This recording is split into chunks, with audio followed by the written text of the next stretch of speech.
Welcome to Shiksha Vidya Niketan. Today's lecture on Mathematics Part 2, topic Similarity, Practice Set 1.1. यहाँ पे कुछ basics दिए हुए हैं, जैसे कि आप देख रहे हैं area of any triangle is equal to half multiply by base multiply by height. ऊपर आपको एक ट्रायंगल दिया हुआ है, उसका हाइट 6 है, बेस 10 है। यही वैल्यू हम इसमें पुट कर देंगे। 10 को 2 से कट करेंगे तो 5 आएगा, 5 6 30। प्रैक्टिस सेट 1.1 में हमें ज़्यादातर एरिया ऑफ ट्रायंगल का रेशियो निकालना पड़ेगा। जैसा कि यहाँ पे एग्जांपल में दिया है, area of triangle ABC upon area of triangle PQR। Formula same वही है, half multiply by base multiply by height, लेकिन ABC वाले में बेस 1 हाइट 1 लिखा है, PQR वाले में बेस 2 हाइट 2 लिखा है। इसके जगह पे आपको वैल्यू भी लिख सकते हो अगर क्वेश्चन में रहा तो। अब जैसे कि हाफ हाफ सेम है, इसलिए वो कट हो जाएगा और आंसर हमारा बचेगा base 1 multiply by height 1 upon base 2 multiply by height 2। Question number 1 से स्टार्ट करते हैं। Base of a triangle is 9 and height is 5।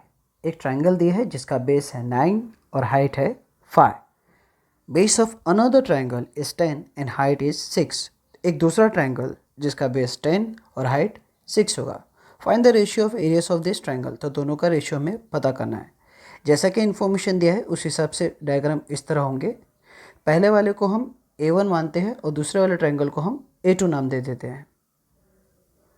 As per the question जो भी गिवन इन्फॉर्मेशन है वो सब हम पहले लिख लेंगे। जैसा कि यहाँ पे मेंशन किया है B1 H1 B2 H2। B का मतलब है बेस, H का मतलब है हाइट। B1 H1 ये फर्स्ट ट्रायंगल का वैल्यू है, B2 H2 ये सेकंड ट्रायंगल का वैल्यू है। तो अब हम ratio of the triangles R S follows लिखेंगे। उसके बाद A1 अपॉन A2। A1 का मतलब area of first triangle, A2 का मतलब एरिया ऑफ सेकेंड ट्रायंगल। फिर उसके बाद हम फॉर्मूले के हिसाब से बेस मल्टीप्लाई बाय हाइट लिखेंगे दोनों का, फिर इक्वल्स टू दोनों का वैल्यू पुट कर देंगे। 9 multiply by 5 upon 10 multiply by 6। अब इनको कैलकुलेट करेंगे। आप लोग डायरेक्टली 9 5 ज़ा 45, 10 6 ज़ा 60 लिख सकते हैं। 45 और 60 दोनों ही 15 के टेबल में आता है। 15 3 ज़ा 45, 15 4 ज़ा 60। तो ऐसे करके हमको 3/4 मिल जाएगा। नहीं तो हम लोग और दूसरे तरीके से इसको कट कर सकते हैं। Question number 2, in figure BC perpendicular to AB, AD perpendicular to AB। जैसा कि आप डायग्राम में देख सकते हो, यहाँ पे दो ट्रायंगल है, ABC और ABD। दोनों में आप देख रहे हो कि AB जो है वो कॉमन है, दोनों का बेस। अब BC का वैल्यू 4 दिया है, AD का वैल्यू 8 दिया है। ABC में BC हाइट है, ADB में AD हाइट है और दोनों का बेस AB जो कि कॉमन है। चलिए दोनों का रेशियो निकालते हैं। जैसा कि हमने क्वेश्चन में डिस्कस किया, दो ट्रायंगल का एक कॉमन साइड है AB, इसलिए उसे हम नहीं लिखेंगे। एक बात याद रखना, जब भी कॉमन बेस हो तो हम सिर्फ हाइट का वैल्यू लिखते हैं, अगर कॉमन हाइट हो तो हम सिर्फ बेस का वैल्यू लिखेंगे। लेकिन इस क्वेश्चन में कॉमन बेस है, इसलिए हम सिर्फ हाइट लिखेंगे। ABC का हाइट BC और ADB का हाइट AD, दोनों के वैल्यू हम लिख लेंगे। BC का 4 है, AD का 8 है, इसलिए 4/8। अगर हम इसे फैक्टराइज करेंगे तो 4 और 8 दोनों ही 4 के टेबल में आता है, इसलिए 4 1 ज़ा 4, 4 2 ज़ा 8, यानी कि area of triangle ABC upon area of triangle ADB equals to 1/2। Question number 3, in following figure segment PS perpendicular to segment RQ। जैसे कि डायग्राम में दिया है, PS RQ को परपेंडिकुलर है, segment QT perpendicular to PR और QT PR को perpendicular है। यहाँ पे कुछ वैल्यू भी दिया है, RQ equals to 6, PS equal to 6 and PR equal to 12। Then find QT। ये तीनों का वैल्यू दिया है और हमें बोल रहा है कि QT का वैल्यू फाइंड आउट करो। क्वेश्चन में जो डायग्राम दिया हुआ था उसी को हम यूज़ करेंगे। जैसा कि यहाँ पर ट्रायंगल PQR मेंशन किया है मैंने रेड कलर से, वो ध्यान देंगे।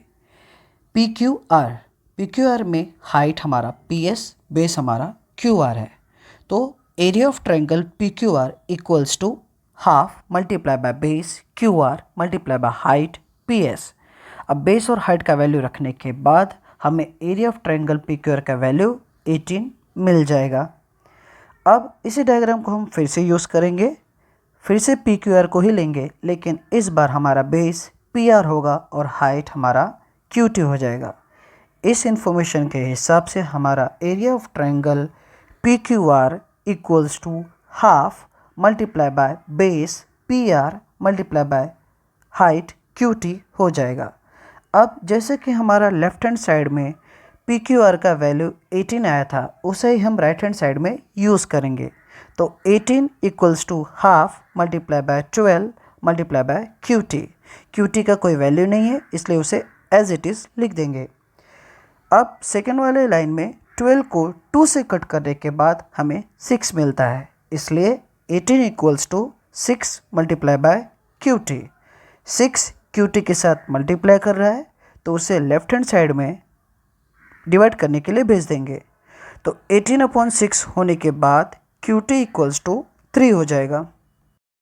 Question number 4, in adjoining figure A P perpendicular to B C, यानी कि ए पी बी सी के ऊपर 90 डिग्री का एंगल बना रहा है। A D parallel to B C, A D और बी सी एक दूसरे के पैरेलल है और दोनों के बीच का गैप सेम है। Then find area of triangle A B C upon area of triangle B C D, यानी कि हमें इन दोनों का रेशियो पता करना है। क्वेश्चन के हिसाब से area of triangle A B C upon area of triangle B C D, दोनों का ratio equals to base multiply by height. A B C का बेस देखेंगे तो बी सी है और हाइट ए पी है। बी सी डी का भी बेस बी सी है और हाइट ए पी है। दोनों का बेस सेम है, इसलिए बी सी कैंसिल। दोनों का हाइट भी सेम है, इसलिए ए पी दोनों कैंसिल। बी सी से कैंसिल हो गया, ए पी से कैंसिल हो गया, सब कैंसिल हो गए, इसलिए हमारे पास बचता है 1/1। इसके बाद हम डायरेक्टली लिख सकते हैं area of triangle A B C upon area of triangle B C D equals to 1/1। Question number 5, in adjoining figure P Q perpendicular to B C, यानी कि पी क्यू जो है वो बी सी पे 90 degree का angle बना रहा है। A D perpendicular to B C, और ए डी जो है वो भी बी सी पे 90 डिग्री का एंगल बना रहा है। देन फाइंड फॉलोइंग रेशियो, तो हमें आगे कुछ सम्स दिए हुए हैं, उनका रेशियो इसी डायग्राम के हिसाब से पता लगाना है। क्वेश्चन में हमारे पास एक ही डायग्राम है, लेकिन उस एक डायग्राम में हमारे पास बहुत सारे ट्रायंगल है। उन सभी ट्रायंगल का अलग अलग हाइट है, अलग अलग बेस है। अगर हम एक ही डायग्राम से समझेंगे तो कंफ्यूज हो सकते हैं, इसलिए मैंने हर एक ट्रायंगल को अलग अलग डायग्राम के हिसाब से समझाने की कोशिश की है, ताकि हम उसका हाइट और बेस अच्छे से समझ सके। फर्स्ट सम में पी क्यू बी और पी बी सी दिया हुआ है। पी क्यू बी में हाइट पी क्यू है और बेस बी क्यू है। पी बी सी में हाइट पी क्यू है और बेस बी सी है।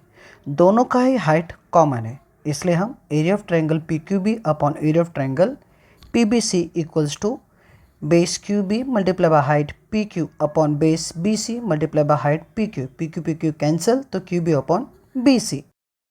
सेकेंड सम में पी बी सी और ए बी सी दो ट्रायंगल है। पी बी सी में हाइट पी क्यू और base B C, A B C में हाइट ए डी और बेस बी सी। जैसा कि हम देख सकते हैं दोनों का बेस सेम है, इसलिए area of triangle P B C upon area of triangle A B C equals to B C multiply by P Q upon B C multiply by A D. B C cancel, तो हमारे पास बचेगा P Q upon A D. Third sum, दो triangle है ए B C और A D C. A B C में height A D base B C, A D C में height A D और बेस डी सी। जैसा कि हम देख सकते हैं दोनों का हाइट कॉमन है, तो हम लिखेंगे area of triangle A B C upon area of triangle A D C equals to B C multiply by A D upon D C multiply by A D cancel, तो B C upon D C. Fourth sum में यहाँ पे भी दो triangle है। First A D C, second one P Q C. A D C में height A D base D C, P Q सी में height P Q base Q C. जैसा कि यहाँ पे दोनों का हाइट अलग है, बेस भी अलग है, कुछ भी कॉमन नहीं है, इसलिए हम लिखेंगे area of triangle A D C upon area of triangle P Q C equals to A D C का base D C multiply by height A D upon base QC multiply by height PQ। कुछ भी common नहीं था इसलिए कुछ भी cut नहीं होगा, यही हमारा फाइनल आंसर।